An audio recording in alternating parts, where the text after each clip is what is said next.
ಸ್ವಾಮಿ ವಿವೇಕಾನಂದರು ಹಡಗಿನಲ್ಲಿ USA ಪ್ರಯಾಣ ಮಾಡುವಾಗ ಒಬ್ಬ ಭಾರತೀಯ ವಿದ್ಯಾರ್ಥಿಯನ್ನು ಭೇಟಿ ಮಾಡ್ತಾರೆ.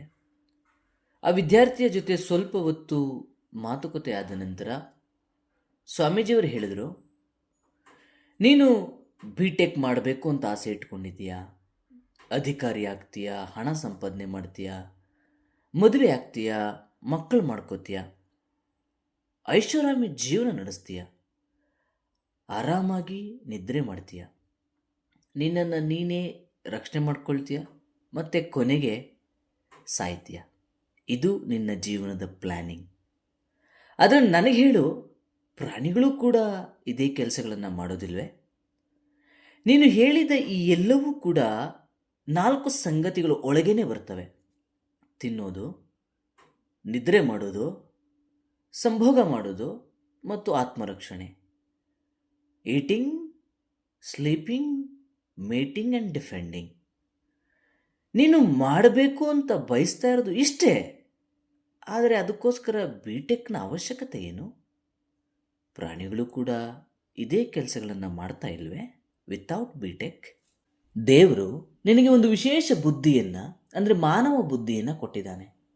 ಅದು ಪ್ರಾಣಿಗಳಂತೆ ಕೆಲಸಗಳನ್ನು ಹೆಚ್ಚು ಲಕ್ಸುರಿಯಸ್ ರೀತಿಯಲ್ಲಿ ಮಾಡೋದಕ್ಕಲ್ಲ, ಬದಲಾಗಿ ಉನ್ನತ ಉದ್ದೇಶಕ್ಕಾಗಿ. ಪ್ರಾಣಿಗಳು ನೆಲದ ಮೇಲೆ ನಿದ್ದೆ ಮಾಡ್ತವೆ, ನಾವು ಹಾಸಿಗೆ ಮೇಲೆ ನಿದ್ದೆ ಮಾಡ್ತೀವಿ. ಆದರೆ ನಿದ್ದೆಯಿಂದ ಬರುವಂಥ ಆನಂದ ಇದೆಯಲ್ಲ, ಅದು ಮನುಷ್ಯರಿಗೂ ಮತ್ತು ಪ್ರಾಣಿಗಳಿಗೂ ಇಬ್ಬರಿಗೂ ಸಮಾನವಾಗಿಯೇ ಇರುತ್ತೆ. ನೀನು ಬೆಳ್ಳಿ ತಟ್ಟೆಯಲ್ಲಿ 56 ವೆರೈಟಿ ಊಟಗಳನ್ನು ತಿಂತೀಯ. ಪ್ರಾಣಿಗಳು ಹುಲ್ಲು ಮೇಯ್ತವೆ, ಮಾಂಸ ತಿಂತವೆ. ಆದರೆ ಆಹಾರದಿಂದ ಅವರಿಗೆ ಸಿಗುವಂಥ ಸಂತೋಷ ಮನುಷ್ಯನಿಗಿಂತ ಏನು ಕಡಿಮೆ ಇಲ್ಲ. ವಾಸ್ತವವಾಗಿ ಹೇಳಬೇಕು ಅಂತಂದರೆ ಪ್ರಾಣಿಗಳಿಗೆ ಕೊಲೆಸ್ಟ್ರಾಲ್, ಡಯಾಬಿಟಿಸ್ ಮುಂತಾದವುಗಳ ಬಗ್ಗೆ ಚಿಂತೆನೇ ಇಲ್ಲ. ನೀನು ನಿನ್ನ ಬ್ಯಾಂಕ್ ಬ್ಯಾಲೆನ್ಸ್ ಮತ್ತು ಆಸ್ತಿಯ ಮೂಲಕ ನಿನ್ನನ್ನು ಪ್ರೊಟೆಕ್ಟ್ ಮಾಡ್ಕೊಳ್ತೀಯ.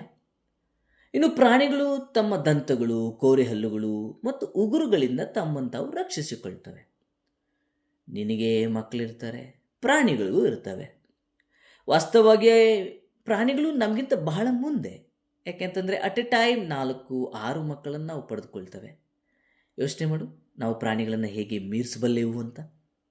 ಆದ್ದರಿಂದ ನಮ್ಮ ಮಾನವ ಬುದ್ಧಿಯನ್ನು ಬಳಸ್ಕೊಂಡು ಕೇವಲ ತಿನ್ನೋದು, ನಿದ್ರೆ ಮಾಡೋದು, ಸಂಭೋಗ ಮಾಡೋದು ಮತ್ತು ಆತ್ಮರಕ್ಷಣೆ ಇವುಗಳನ್ನು ಐಷಾರಾಮಿ ರೀತಿಯಲ್ಲಿ ಮಾಡಿದರೆ, ಲಕ್ಸುರಿಯಸ್ ರೀತಿಯಲ್ಲಿ ಮಾಡಿದರೆ, ನಮ್ಮ ಮಾನವ ಜನ್ಮವನ್ನು ನಾವು ಜಸ್ಟಿಫೈ ಮಾಡ್ಕೊಳ್ಳೋದಕ್ಕಾಗೋದಿಲ್ಲ.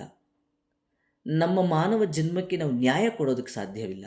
ಹಾಗಾಗಿ ದೇವರು ನಮಗೆ ಈ ಬುದ್ಧಿಯನ್ನು ಕೊಟ್ಟಿರೋದು ಉನ್ನತ ಜೀವನದ ಉದ್ದೇಶವನ್ನು ಅರಿಯೋದಕ್ಕೋಸ್ಕರ, ಅರಿತು ಆ ದಾರಿಯಲ್ಲಿ ನಡೆಯೋದಕ್ಕೋಸ್ಕರ.